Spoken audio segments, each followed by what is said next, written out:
ఏం చేసిండు ఇప్పటి వరకు? శ్రీధర్ బాబు ఏం చేసిండు? పొన్నం ప్రభాకర్ అన్న ఏం చేసిండు? మిగతా వాళ్ళు ఏం చేస్తున్నారు? మేనిఫెస్టోలో అందరిని పిలుచుకున్నారు కదా గాంధీ భవన్. రండి బాబు రండి, మైక్ ఎక్కడ? రండి బాబు రండి. గత ప్రభుత్వంలో బాధితులందరికీ కూడా ఇక్కడ మందు పూయబడును, ఇక్కడ ఆయుర్వేదం వైద్యం చేయబడును. గాంధీ బాబు రండి. నిరుద్యోగులకు గాంధీ భవన్లో ఉద్యోగాలు ఇవ్వబడును, నిరుద్యోగులకు 46 జీవో రద్దు చేయబడును. ఉద్యమకారులకు కాంగ్రెస్ ప్రభుత్వం, తెలంగాణ ఇచ్చిందే కాంగ్రెస్, తెలంగాణ తీసుకొచ్చిందే సోనియా గాంధీ. సో అందుకే ఉద్యమకారులకు ఇక్కడే న్యాయం చేయబడును. రండి బాబు రండి, ఉద్యమకారులారా రండి. బస్సులు వేసుకొని తెలంగాణ రాష్ట్ర వ్యాప్తంగా తిరగండి, గజ్జ కట్టండి, కళాకారులారా పాట పాడండి అని చెప్పి ఊదరగొట్టిండు శ్రీధర్ బాబు గాంధీ భవన్ సాక్షిగా. మేనిఫెస్టో కమిటీ చైర్మన్ ఎవరు? సునీల్ గనుగోలు కంటే ఏం తెలియదు. ఆయన ఏం కనిపెట్టిండో కూడా తెలియదు. ఆయన ఇంటి పేరుతోటి మ్యారేజ్ అయిపోయింది. ఏదో కనిపెట్టిండని చెప్పి సునీల్ కనుగోలు. ఆయన ఏం కనిపెట్టిండయ్యా అంటే 6 గ్యారెంటీలు కనిపెట్టిండు. ఏం కనిపెట్టిండయ్యా అంటే మా తెలంగాణ ప్రజల చెవులో పువ్వులు కనిపెట్టిండు. ఆయన కంటే ఏం తెలియదు. మా శ్రీధర్ బాబు గారు మంచి చదువుకున్న వ్యక్తే కదా. మరి మేనిఫెస్టో కమిటీ చైర్మన్ గా ఉన్నప్పుడు అందరిని పిలిచిండు కదా, రండి బాబు రండి, 46 జీవన రండి రండి రండి, పైన కూర్చుందా, మీ కష్టాలు చెప్పండి రాసుకుంటా, మేనిఫెస్టోలో పెడతా నేను. రండి. ఏమందో 46 జీవో సార్, బీఆర్ఎస్ పార్టీ రద్దు చేయలేదు. 46 జీవో తీసుకొచ్చి మా కొంప ముంచింది సార్. ఏం పర్లేదు ఏం పర్లేదు, నేను మేనిఫెస్టో కమిటీ చైర్మన్, నేను చూసుకుంటా అంతా, నేను రాస్తా చూడిగో మేనిఫెస్టోలా రాసిండండి. ఇక స్వర్ణాక్షరాలతో 46 జీవో రద్దు చేయబడును. నెక్స్ట్ ఏందమ్మా 29 జీవో. 29 GO right. మేనిఫెస్టోలో ఇగో నా సంతకం, దుద్దిల్ల శ్రీధర్ బాబు. ఇప్పుడు ఏమైంది? మేము చోలో దూడు పెట్టుకొని కూర్చోవాల్సి వచ్చింది పరిస్థితి. అది అయిపోయింది. ఇక సరే ఇది ఒక్కటేనా? ఉద్యమకారులను పిలుచుకుంటారు, రండి బాబు రండి, గాంధీ భవన్కి రండి. 1200 బలిదానాలు జరిగినాయి. కానీ తెలంగాణ ప్రభుత్వం, బీఆర్ఎస్ పార్టీ కల్వకుంట్ల ఏం చేయలే. మీరు రండి, మేము కాంగ్రెస్ వస్తుంది, మార్పు తీసుకొస్తుంది, ఉద్యమకారులని మేము సత్కరిస్తాం, ఉద్యమకారులని మేము పెంచి పోషిస్తాం, ఉద్యమకారులకి ఇంటికొకడికి ఉద్యోగం ఇస్తాం, ఉద్యమకారులకు ఇల్లు కట్టుకోనికి, ఇగో ఎవరికి చెప్పద్దు, ఉద్యమకారులకు ఇల్లు కట్టుకోనికి 250 గజాల స్థలం ఇస్తాం. రండి బాబు రండి. ఇగో గాంధీ భవన్ రండి.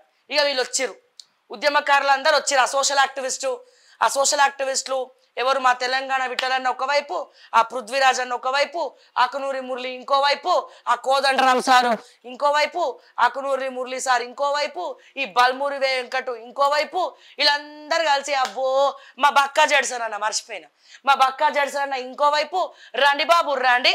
మేనిఫెస్టో కమిటీ చైర్మన్ ఉన్నాడు ఒకడు, దుద్దిల్ల శ్రీధర్ బాబు, గాంధీ భవన్లో మీ సమస్యలన్నీ గాంధీ భవన్కి వచ్చి చెప్పుకుంటే మేనిఫెస్టోలో చిత్రీకరిస్తాడు, మేనిఫెస్టోలో రాసి పెడతాడు అని చెప్పి ఇక తీసుకొచ్చాడు. ఒక్కొక్కరు ఒక్కొక్క వింగ్ని వేసుకొచ్చారు. ఆ ఉద్యమకారులందరూ గాంధీ భవన్ సాక్షిగా లోపలికి వచ్చి, శ్రీధర్ బాబు గారు నమస్కారం, మా బాధ మీరే చూసుకోవాలి, మేనిఫెస్టోలో రాయాలి, ఉద్యమకారులకు 250 గజాల స్థలం ఇవ్వబడును, కాంగ్రెస్ చేసేస్తాం. అసలు తెలంగాణ తీసుకొచ్చిందే కాంగ్రెస్ పార్టీ, మా సోనియా గాంధీ తీసుకొచ్చింది, మేము ఇయ్యమా ఉద్యమకారులకు? ఇక డైలాగులు, ఇక సినిమా హీరోని మించిపోయినాయి ఆ డైలాగులు. అవి వచ్చిరు వాళ్ళంతా. 250 గజాల స్థలము ఎక్కడా? మీకు ఇస్తాం. అన్ని జిల్లాలలో ఉద్యమకారులు ఎంతమంది ఉన్నారు? 10,000 మంది ఉన్నా, 15,000 మంది ఉన్నా, 20,000 మంది ఉన్నా, మీ పైన కేసులు ఎత్తివేయబడును. మీ పైన కేసులు, ఉద్యమకారుల మీద కేసులు ఎత్తివేయబడును. 250 గజాల స్థలం ఇవ్వబడును. ఓకే, ఇంకేమండి? ఇంటికో ఉద్యోగం అన్నాడు కదా, ఇంటికో ఉద్యోగం ఇవ్వబడును.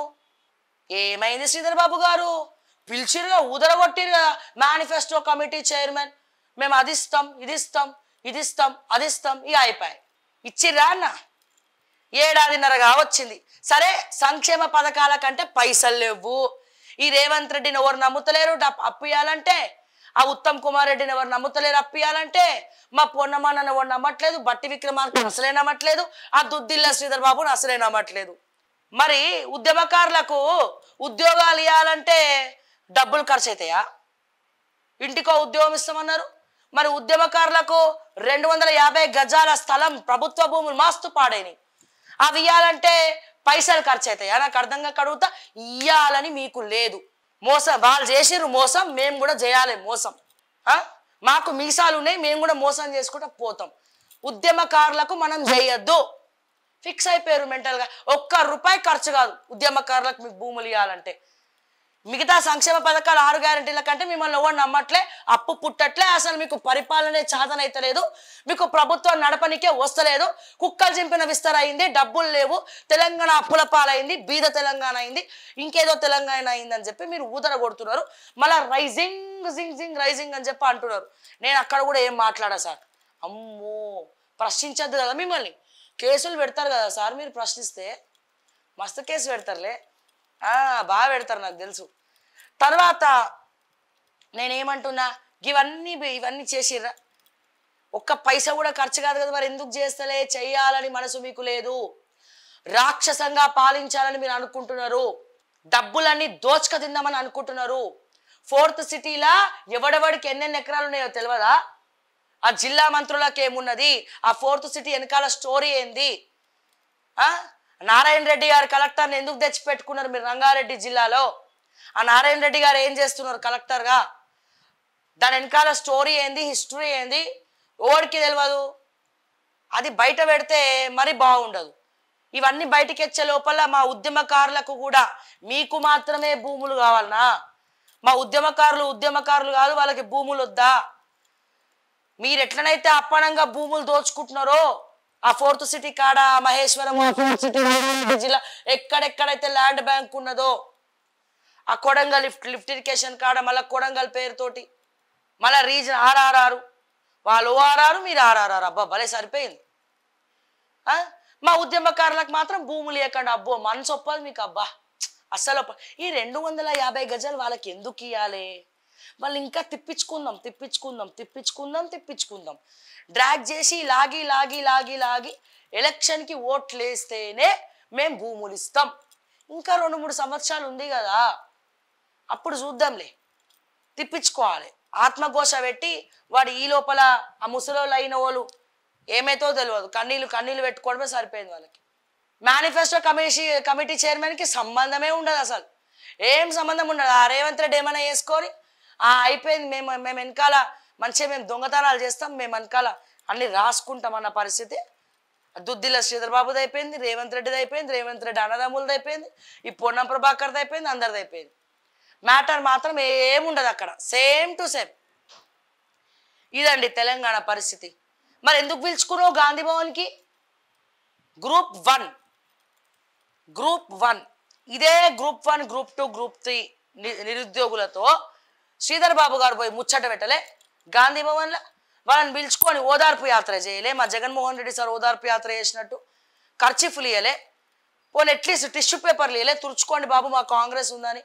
ఇప్పుడు గ్రూప్ 1 తెలుగు మీడియం నిర్దాక్షిణ్యంగా తీసి పడేసి వాళ్ళని రోడ్డు మీద పడేసినప్పుడు మరి ఇప్పుడు గుర్తొస్తలేదు శ్రీధర్ బాబుకి పిలిచి మాట్లాడాలని? ఇప్పుడు గుర్తొస్తలేదా వాళ్ళకి అన్యాయం చేయొద్దని? ఇప్పుడు గుర్తొస్తలేదు. ఇప్పుడు ఎందుకు పిలుస్తలేవు అంటే ప్రభుత్వంలో ఉన్నప్పుడు ఒక తీరు, ప్రతిపక్షంలో ఉంటే ఒక తీరు.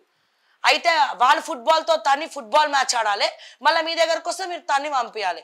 ఎక్కడికి రాని అక్కడికి రాని చుట్టం లెక్క వాళ్ళు మిగిలిపోవాలి, అంతే కదా సార్? దమ్ములు ఉంటే, మానవత్వం ఉంటే పిలిపించుకో. ఆ గ్రూప్ 1 ఎవడైతే బాధితులు ఉన్నారో, ఎక్కడైతే వాళ్ళకి ఇబ్బంది జరిగిందో, ఆ తెలుగు మీడియంలో ఎగ్జామ్ రాసిన ఎవడైతే ఉన్నారో, మానవత్వం అనేది ఉంటే, తెలంగాణకి ఏదైనా మంచి చేయాలని అనుకుంటే మేనిఫెస్టో కమిటీ చైర్మన్గా బిరుదు తెచ్చుకోవడం కాదు, ఆ మేనిఫెస్టోలో పెట్టినవి నెరవేర్చండి. తెలుగు మీడియం తీసేస్తామని చెప్పిరా మేనిఫెస్టోలో? మరి ఎందుకు తీసిండ్రు? ఎవరిని అడిగి తీసిండ్రు?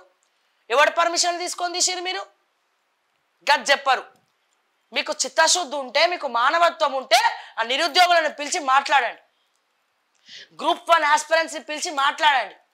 ఇట్లా చేస్తే నెక్స్ట్ టైం ఎక్కడ కూడా గెలవరిగా అయిపోయాయి. మీ రాజకీయ సన్యాసం తీసుకోవాల్సిందే, రాజకీయ చరిత్ర మొత్తం కూడా కనుమరుగై మూసుకొని కూర్చోవాల్సిందే.